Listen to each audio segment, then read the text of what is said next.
فجر کی فرض رکعت کے بعد کے اذکار، سبحان اللہ 100 بار، لا الہ الا اللہ 100 بار، ٹھیک ہے،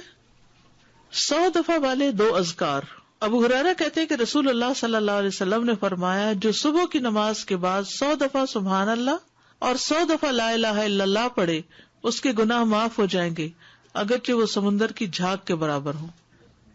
سلام کے بعد تشہد کی حالت میں کسی سے بات کیے بغیر ذکر کرنا، کسی سے بات کیے بغیر ذکر کرنا۔ ابو ذر سے مروی ہے کہ رسول اللہ صلی اللہ علیہ وسلم نے فرمایا، جو شخص فجر کی نماز کے بعد نماز میں تشہد میں بیٹھنے کی طرح اپنی ٹانگ کو دوہرا کیے ہوئے ہو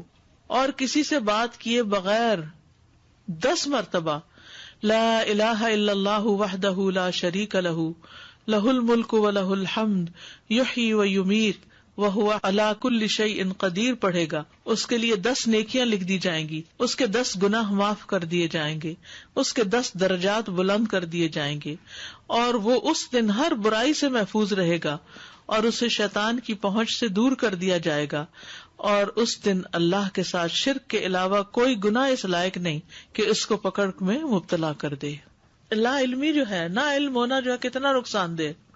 کتنی دیر لگے گی اس طرح 10 دفعہ پڑھنے میں، لیکن شرط یہ ہے کہ نہ وضو ٹوٹا ہو، نہ آپ اٹھے ہو، نہ بات کی ہو، جدھر بیٹھے ہیں ادھر ہی ٹانگ موڑے ہوئے ہی، یعنی کسی گناہ پہ پکڑ نہیں ہوگی، شرک کیا تو پکڑ ہوگی، یہ مطلب ہے۔ مغرب کی نماز کے بعد کا ذکر،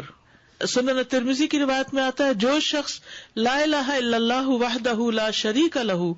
لہ الملک ولہ الحمد یحیی ویمیت وہو علی کل شیء قدیر مغرب کے بعد 10 بار پڑھے گا،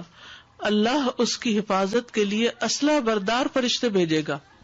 جو اس کی صبح تک شیطان سے حفاظت کریں گے، صبح تک شیطان سے حفاظت۔ تو آپ سوچئے کہ کتنا بڑا اجر و ثواب اور کتنی بڑی پروٹیکشن ہے، کیونکہ بعض اوقات سارا وقت موڑنا مشکل ہوتا ہے۔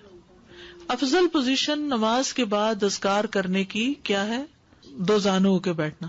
لیکن اگر آپ اتنی دیر بیٹھ ہی نہیں سکتے، کچھ لوگوں کی تو ٹانگ مڑتی بھی نہیں ہے گھٹنوں کی تکلیف کی وجہ سے، تو پھر ایسی صورت میں 4 زانوں کے بھی بیٹھ سکتے ہیں۔ اگر نیچے بالکل ہی نہیں بیٹھا جا رہا تو پھر کرسی پہ بیٹھ جائیں، اللہ کو تو پتا ہے کہ آپ کیوں ایسے کر رہے ہیں، صرف ریسٹ کے لیے نہیں بلکہ مجبوری کے تحت۔